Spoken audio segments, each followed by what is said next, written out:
اور بے شک ہم نے حصول نصیحت کے لیے قرآن کو آسان کر دیا۔ ہے کوئی نصیحت حاصل کرنے والا؟ بسم اللہ الرحمن الرحیم۔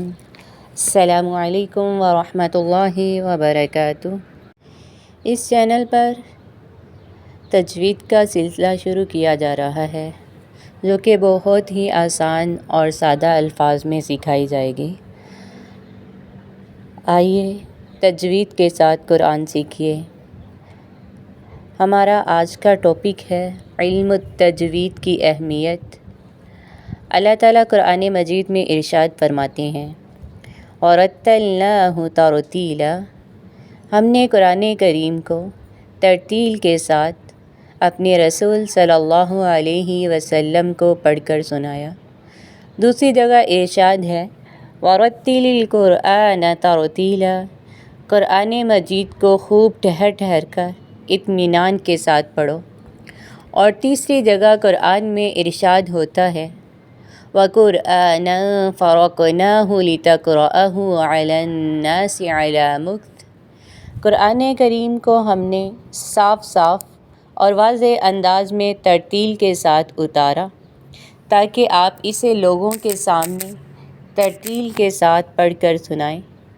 حضرت علی رضی اللہ تعالی عنہ سے ترتیل کے معنی پوچھے گئے تو آپ رضی اللہ تعالی عنہ نے فرمایا الترتیل هو تجوید الحروف ومعرفت الوقوف، یعنی حروف کو تجوید کے ساتھ ادا کرنا اور اوقاف میں ماہر ہونے کا نام ترتیل ہے۔ مذکورہ آیات سے ترتیل کی عظمت، اہمیت اور اس کا وجوب ثابت ہوتا ہے، اور اس علم کی فضیلت کے لیے اتنی بات کافی ہے کہ اللہ سبحانہ و تعالی نے ان آیتوں میں ترتیل کی نسبت اپنی طرف فرمائی ہے۔ نیز اپنے رسول صلی اللہ علیہ وسلم کو حکم فرمایا کہ آپ بھی قرآن ترتیل سے پڑھا کریں اور لوگوں کو بھی ترتیل سے پڑھائیں اور ان کو ترتیل ہی کے ساتھ پڑھنے کا حکم دیں۔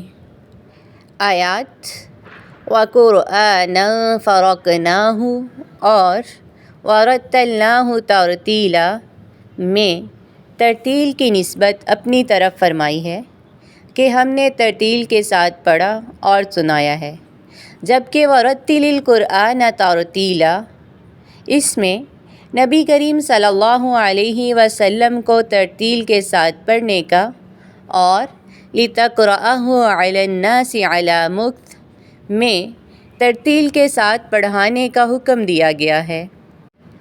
اس لیے ترتیل کے ساتھ پڑھنے کو باری تعالیٰ نے تلاوت کرنے کا حق گردانا ہے اور فرمایا الَّذِينَ آتَيْنَاهُمُ الْكِتَابَ يَتْلُونَهُ حَقَّ تِلَاوَتِهِ، وہ لوگ جن کو ہم نے کتاب دی وہ اس کی تلاوت اس طرح کرتے ہیں جس طرح تلاوت کرنے کا حق ہے۔ تلاوت کا حق کیا ہے؟ تلاوت کا حق ترتیل ہے جو صحابہ کرام نے اپنے معلم اول محمد عربی صلی اللہ علیہ وسلم سے سیکھا۔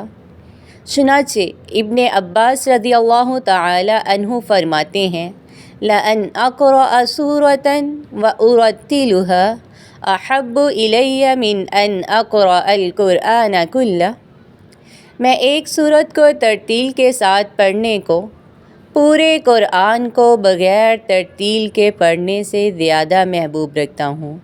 نبی کریم صلی اللہ علیہ وسلم کا ارشاد ہے إِنَّ اللَّهَ يُحِبُّ أَن يُقْرَأَ الْقُرْآنُ كَمَا أُنزِلَ، اللہ تعالیٰ کو یہی پسند ہے کہ قرآن کریم جس طرح اترا ہے اسی طرح پڑھا جائے۔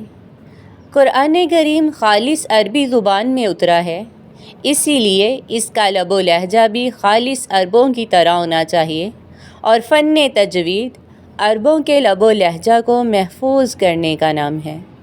نبی کریم صلی اللہ علیہ وسلم کا ارشاد ہے اقرأوا القرآن بلحون العرب وأصواتها، قرآن مجید کو عربوں کے لب و لہجہ کے مطابق پڑھو، یعنی ان کی طرح مخارج اور صفات ادا کرو، اور یہی فن تجوید ہے۔ حسنوا القرآن بأصواتکم فإن الصوت الحسن یزید القرآن حسنا۔ قرآن مجید کو اچھی آواز سے پڑھو، کیونکہ خوبصورت آواز سے قرآن کریم کے حسن میں اضافہ ہوتا ہے۔ اب سوال یہ پیدا ہوتا ہے کہ اس علم کی تدوین کب ہوئی؟ تو اس علم کی تدوین دوسری صدی کے نصف 150 ہجری سے ہوئی۔ اس سے پہلے اہل عرب فطری ملکہ، قوت حافظہ، مادری محاورت و صلاحیت سے قرآن مجید کو اس کے قواعد اور احکام کے مطابق ہی پڑھتے تھے۔ تو آج کی ویڈیو کا مقصد تجوید کی اہمیت آپ لوگوں کو سمجھانا تھی۔ امید ہے کہ آپ لوگوں کے دلوں میں بھی قرآن مجید خوبصورت آواز کے ساتھ ساتھ اچھی تجوید کے ساتھ پڑھنے کا شوق پیدا ہوا ہوگا۔ انشاءاللہ اگلی ویڈیو میں ملتے ہیں۔ فی امان اللہ۔